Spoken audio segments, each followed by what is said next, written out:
Okay. 1 year ago, I sat in my old office at the Water Tower Cinema and I reviewed Scream 5. I made it pretty clear that I was never a huge fan of this series. I did appreciate in the 90s the self referential meta aspect of dealing with the 80s slasher movies. As they went, they become far less interesting. People really like part two. Eh. This movie, Scream 6, has a lot of the same problems as part two, where everyone from the same town just so happens to get into the same college. Um, the similarities between this and then introducing characters from part four, and I totally had forgotten part four. I was like, oh yeah, Hayden Panettiere was in one of these, and that was the one where the killers were Eric Roberts' daughter and Macaulay Culkin's brother. And I'm like trying to remember all this stuff while I was watching it, because again, I think I've only seen part three was the only one that I didn't see in theaters. Four I knew I saw, but I couldn't remember it very well. Um, this is just more of the same, now it's set in New York. It handles the New York setting a lot better than Friday the 13th did, I'll give them that. But still not much, because it's fucking expensive to film in New York. Um, they totally waste Samara Weaving, who I think is a great actress. She's fantastic in Ready or Not, if you haven't seen that one before. Um, she's the woman who looks like Margot Robbie, who's not Margot Robbie. And then the dude who plays Flash Thompson in the new Spider-Man movies is in it in a cameo. Um, it's gorier. The kills are better than the last one for sure. But it's kind of gotten to the point now where, like I said, a lot more of the same. Granted, every Friday the 13th movie was rinse, wash, repeat, same thing.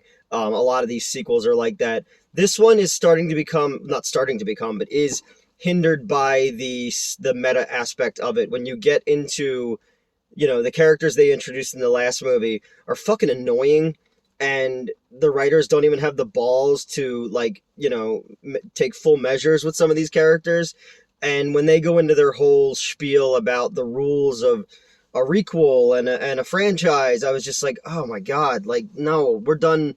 Don't do this part anymore, I feel like it could go in its own direction. And now you have Billy's daughter. She's still seeing the de-age Skeet Ulrich. He only appears twice in this one.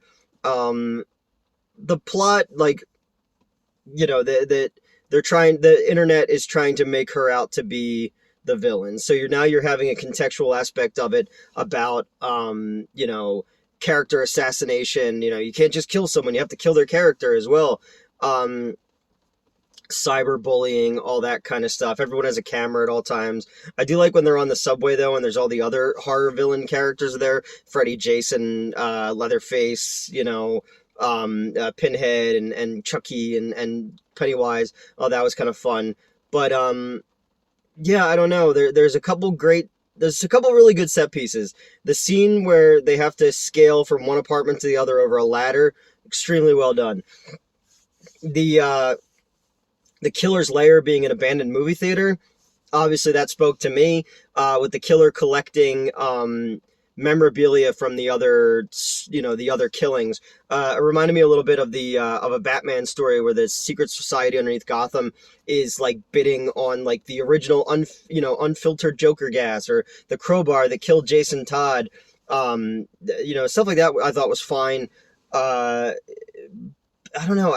Again, I'm not a massive fan of these movies. I really like Jenna Ortega. I think she's adorable, and I think she brings something extra to these. What's her name? From Friends.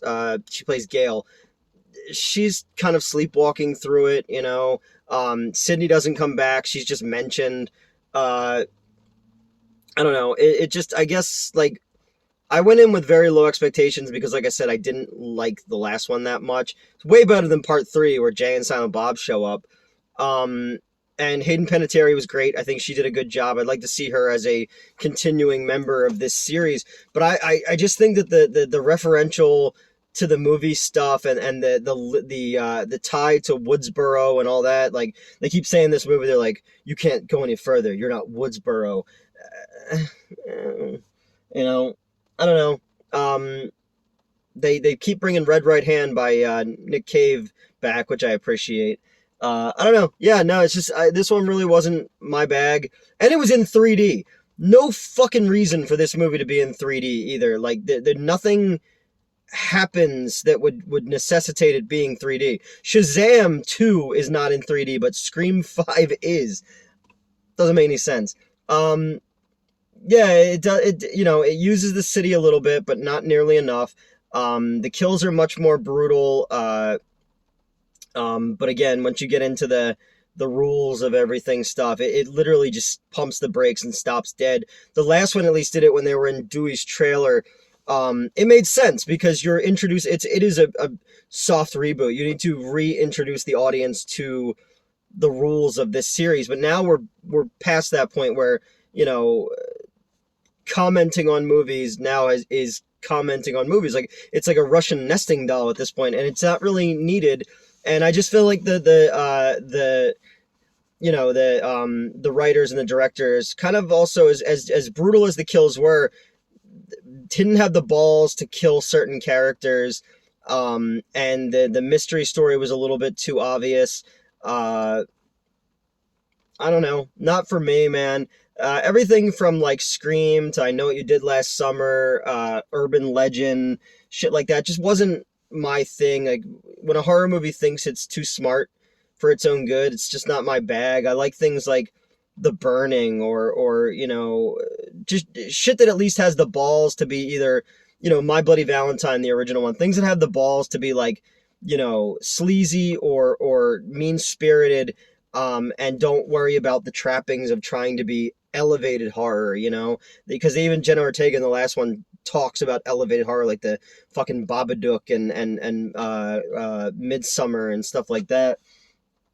And again, I don't believe in elevated horror either. It's like Billy Joel said, it's all rock and roll to me, man. Like horror is horror. You could love, art horror films, or you could fucking love, Curtains or like something really Hack-O-Lantern, something really sleazy and cheesy.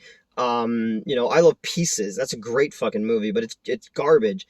I don't know. I think that they were doing a little bit more interesting stuff with the Scream series that used to be on MTV than they are with this. They're too slavish to the formula, and I guess they can. I mean, this thing's gonna make a ton of money, and I guess they can be because we are so far removed from the Friday the 13th movies and Nightmare on Elm Street movies. They even have a scene in this that was just like, oh my god, where Kobe or Kirby or whatever name, Hidden Pintieri, save the cheerleader, save the world, and the girl who didn't die in the last one, who's a twin with the other guy, they sit down and they're like, favorite Friday the 13th movie. Favorite, Psycho 2 is underrated. Yeah, no, I agree. 100% Psycho 2 is incredibly underrated, but that dialogue just feels like someone trying to do a ripoff of the first Scream movie. It's like when someone tries to write Tarantino dialogue, and, I'm not a huge Kevin Williamson fan, but I think he did it a lot better than these guys have. And even our main lead, Billy Loomis's daughter.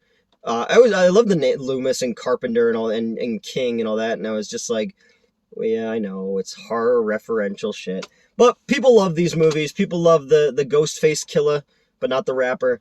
And I guess it's not worse than the last Halloween movie where the babysitter has the look of evil, so he becomes the killer. They didn't do that. It was fine, I guess. It didn't need to be in 3D. They even have at one point the dude's watching Jason Takes Manhattan on TV, which I was like, all right, it's fine. But I would have loved to have seen like Elf used New York better than Scream in New York used New York. I don't know. He'll be back again. They'll do another one of these next year. Scream 7. I just like to see him kind of break from the, you get to a point where, because Friday the 13th Part 7 girl's got like fucking carry powers. Like, let's go ahead and just break the mold completely and not, there's no rules anymore. Nothing's tied to the original ones anymore. And knock off these new characters like fucking bright and early in it. Except Jenna Ortega. I think she's legally adorable, man. I think she's great in it. But yeah, that's it. Quick review of Scream 6. Just got out of it. And yeah, didn't love it. Didn't hate it either. It's just more of the same. That's it. See ya.